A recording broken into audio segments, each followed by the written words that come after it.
পবিত্র ঈদুল আজহার সামনে রেখে ট্রেনের আগাম টিকিট বিক্রির শেষ দিনে দেয়া হচ্ছে ৬ জুনের টিকিট। সকাল ৮টায় পশ্চিমাঞ্চলের টিকিট বিক্রি শুরুর পর প্রথম ৩০ মিনিটে রেলওয়ের ওয়েবসাইটে ১,১৪,০০,০০০ হিট পড়েছে বলে জানান কমলাপুরের স্টেশন ম্যানেজার। ঈদযাত্রা উপলক্ষে ৩১ মে থেকে কমলাপুর রেল স্টেশনে বিনা টিকিটে প্রবেশ ঠেকাতে ৩ স্তরের নিরাপত্তা ব্যবস্থা থাকবে বলে জানান এই কর্মকর্তা। বাস টার্মিনালগুলোতেও ঈদের আগাম টিকিট বিক্রি বেড়েছে।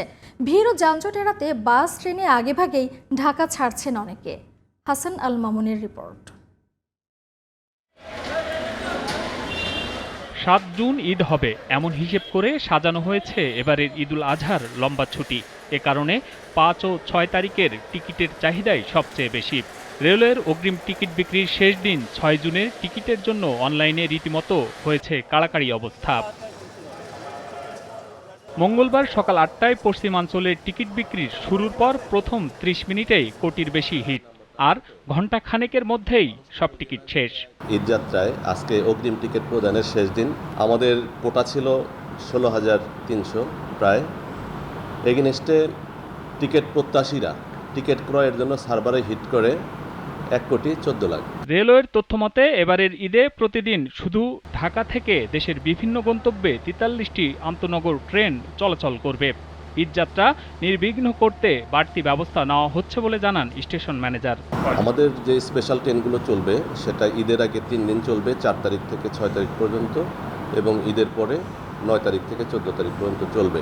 এছাড়া যাত্রীদের চাহিদার প্রেক্ষিতে যাত্রার দিনে ২ ঘন্টা পূর্বে মোট আসনের উচ্চ শ্রেণী ব্যতীত 25% আসনবিহীন টিকিট প্রদান করা হবে। ঈদযাত্রার প্রথম দিন ৩১শে মে, সেটাকে কেন্দ্র করেই আমাদের নিরাপত্তা ব্যবস্থা জোরদার করা হচ্ছে। বিনা টিকিটের যাত্রী প্রতিরোধ এবং অবৈধ অনুপ্রবেশ রোধে ৩ স্তর বিশিষ্ট চেকিং কার্যক্রম পরিচালনা করা হবে, যেন কোনোভাবেই অবৈধ অনুপ্রবেশ এবং বিনা টিকিটের যাত্রী স্টেশনে প্রবেশ করতে না পারে। এদিকে ভিড় এড়াতে এবং লম্বা ছুটির কারণে অনেকেই আগেভাগেই ছাড়ছেন ঢাকা। বাচ্চা কাচ্চা নিয়ে যাওয়াতে তো খুব কষ্ট হয়, এই কারণে আগে যাইতেছি আর কি। ৪-৫ দিন আগে যদি যাই সেক্ষেত্রে যানজট অনেক বেশি থাকে, যাওয়ার সম্ভাবনা কম থাকে। সেই কারণে মানে ঝামেলা হ্যাসেল যাতে পোহাতে না হয় সেই কারণে আমরা আগে যাচ্ছি। তবে বাস কাউন্টারগুলোতে যাত্রীদের চাপ নেই তেমন। এবারের ঈদযাত্রায় ছুটি বেশি হওয়ায় টিকিট বিক্রি নিয়ে আশাবাদী কাউন্টার শ্রমিকরা।